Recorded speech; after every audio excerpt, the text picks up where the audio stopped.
রেডিয়েশনের সঙ্গে তাহলে আমরা সকলেই পরিচিত। কিসের থেকে রেডিয়েশন হয় আমরা জানি, হ্যাঁ? প্রত্যেকটা ইলেকট্রনিক্স গুডস এবং ইলেকট্রিক্যাল গুডস থেকেও রেডিয়েশন হয়।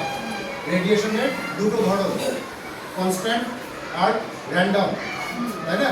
আমরা অনেক সময় যেটা ভুল করি, এটা আমি একটু এক্সট্রাই বলে দিচ্ছি, যে আমরা বলি যে আমাদের এই চিপটা রেডিয়েশন বন্ধ করে দেয়।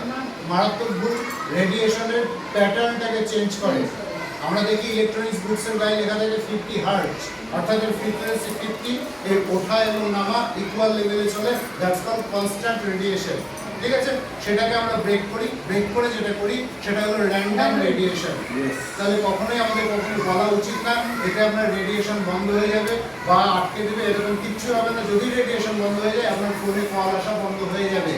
তাহলে এটা বলার পর আমরা যেটা করতে পারি, ফাইলে যেগুলো আমাদের রয়েছে সেগুলোকে শো করতে পারি, কিন্তু তার থেকেও সব থেকে বেশি কার্যকরী তখন হবে যদি আমরা সেটাকে সেই ব্যক্তিকে, যে আমার প্রসপেক্ট, তাকে যদি অনুভব করাতে পারি যে রেডিয়েশনটা কিভাবে কাজ করে, তাই না? সেটাই আমরা ডেমোর মাধ্যমে দেখাবো। তো এখানে কারা কে আছেন যার মোবাইলে চিপ নেই,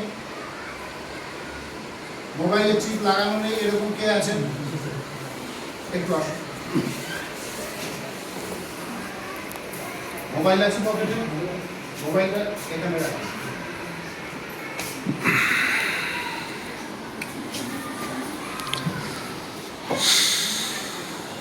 আপনি রাইট হ্যান্ড ইউজ করেন না লেফট হ্যান্ড? রাইট। আপনি রাইট হ্যান্ড এইভাবে রাখবেন, ঠিক আছে? আমি নামাবার চেষ্টা করবো, আপনি রেজিস্ট করবেন, ঠিক আছে? এমন না যে আপনার সঙ্গে আমাকে শক্তিতে পারতে হবে, এরকম কোনো ব্যাপার না। আপনি জাস্ট নিজের শক্তিটাকে ফিল করবেন, ওকে? করুন, রেজিস্ট করুন, ওকে? আপনার ফোন দিন, আমার নাম্বারটা ডায়াল করুন। ফোন করার দরকার নেই, এমনি এমনি ফোন করলে আরো বেশি রেজাল্ট হবে, এমনি পেয়ে যাবে। উইদাউট ফোনে রেজাল্ট আরও ভালো, পকেটে দেবে আরও রেজাল্ট। বাস, এবার আবার ওই একই কাজ রেজিস্ট করবেন। পাচ্ছেন সেই শক্তি পাচ্ছেন? এটা যদি আপনি কল করেন তাহলে আরো বেশি এটা কম পাবে, ওকে? আর তার পাশাপাশি যেখানে করবেন, আপনি যখন দেখাতে যাবেন নিশ্চয়ই আপনার কোনো চিপ লাগানো থাকবে, হ্যাঁ? ক্লায়েন্টকে বলবেন যে ওই ফোনটা বের করুন, এটা কমেন্ট করুন, করুন আপনি।